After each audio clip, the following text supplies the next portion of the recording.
લોકસભાની ચૂંટણી પૂર્વે થરાદ ખાતે આજ રોજ મુખ્યમંત્રી ભૂપેન્દ્ર પટેલની સભા યોજાઈ હતી, જેમાં કેબિનેટ મંત્રી બળવંતસિંહ રાજપૂત સહિત જિલ્લાના આગેવાનો ઉપસ્થિત રહ્યા હતા, જેમાં કોંગ્રેસમાંથી છેડો ફાડી ડીડી રાજપૂત ભાજપમાં જોડાયા હતા. તેમની સાથે તેમના હજારો સમર્થકો પણ કેસરીઓ ધારણ કર્યું હતું.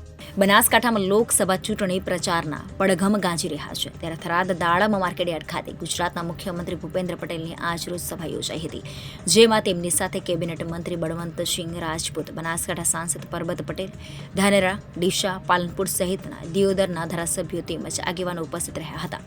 ગુજરાતના મુખ્યમંત્રી ભૂપેન્દ્ર પટેલ આવતા આગેવાનો દ્વારા ભવ્ય સ્વાગત કરાયું હતું, જેના બાદ જાહેર સભાને સંબોધતા બળવંતસિંહ રાજપૂતે ભાજપના વિકાસની વાતો કરી અને કોંગ્રેસ છોડી આજે આગેવાનોનો ભાજપમાં આવી રહ્યા છે. ત્યારે થરાદના આગેવાન અને ગુજરાત કોંગ્રેસના મહામંત્રી ડીડી રાજપૂત, યુથ કોંગ્રેસના પ્રમુખ અલ્પેશ જોશી સહિત હજારો આગેવાનોને આહવાન કરી મુખ્યમંત્રી ભૂપેન્દ્ર પટેલના હસ્તે કેસરીઓ ધારણ કરાવ્યું હતું અને હજારો આગેવાનોને મુખ્યમંત્રીએ ખેસ પહેરાવી ભાજપમાં આવકાર્યા હતા.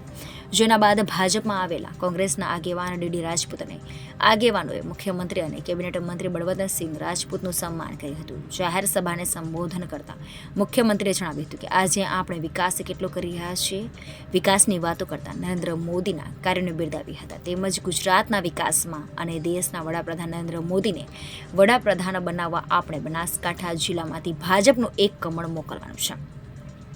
જેના બાદ ભાજપમાં જોડાયેલા હજારો આગેવાનોને પણ મુખ્યમંત્રીએ આવકાર્યા હતા. આ પ્રસંગે ભાજપમાં જોડાયેલા ડીડી રાજપૂતે જણાવ્યું હતું કે નરેન્દ્ર મોદીના વિકાસના કામો અને રામ મંદિર જેવા મહાન કાર્યોથી પ્રભાવિત થઈ અને અંતર આત્માના અવાજને પૂછીને ભાજપમાં જોડાયો છું. ક્ષત્રિયોના આંદોલન વિશે પૂછતા જણાવ્યું હતું કે મા ભવાની અને ભગવાન રામને પ્રાર્થના કરીએ કે એમનો સુખદ અંત આવે.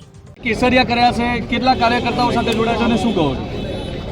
આપ નજરા સમક્ષ જોઈ શકો છો, મેં મારા હજારોની સંખ્યાના કાર્યકરો સાથે આજે ભારતીય જનતા પાર્ટીનું પદગ્રહણ હાંસલ કર્યું છે. હું ભારતીય જનતા પાર્ટીમાં આજે જોડાઈ રહ્યો છું.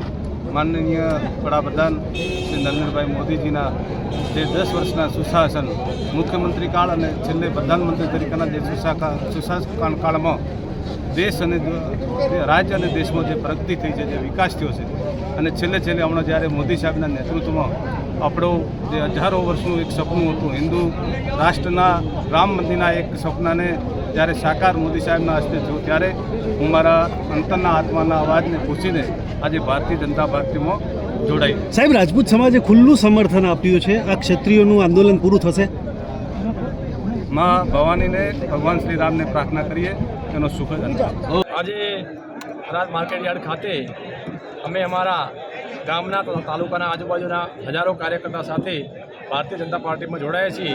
તેની અમને ખૂબ ખૂબ ખુશી છે, કેમ કે નરેન્દ્રભાઈ મોદીની આગેવાની હેઠળ જ્યારે આ દેશની અંદર જે વિકાસના કામો થઈ રહ્યા છે, જેવી કે 370 કલમ છે, રામ મંદિર નિર્માણ, આવા તો અનેક કામો નરેન્દ્ર મોદી સાહેબે જ્યારે કર્યા છે, એની પ્રેરણા લઈ અને અમે પણ આ બધા અમારા કાર્યકર્તાઓ મિત્રો સાથે આજે ભારતીય જનતા પાર્ટીનો ખેસ ધારણ કર્યો છે, જેને અમને એની ખૂબ ખૂબ ખુશી છે અને દેશ આ દિશામાં ખૂબ આગળ વધે એવી પ્રાર્થના કરીએ છીએ. કોંગ્રેસમાં શું હોદ્દો હતો અને હવે છેડો ફાડ્યો છે, ભાજપ માટે કેવા પ્રકારની કામગીરી?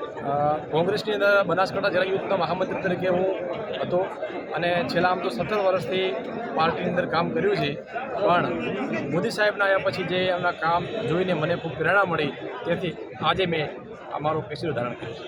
Okay. Reporter Thanaji Rajput, Janadesh news, Banaskantha.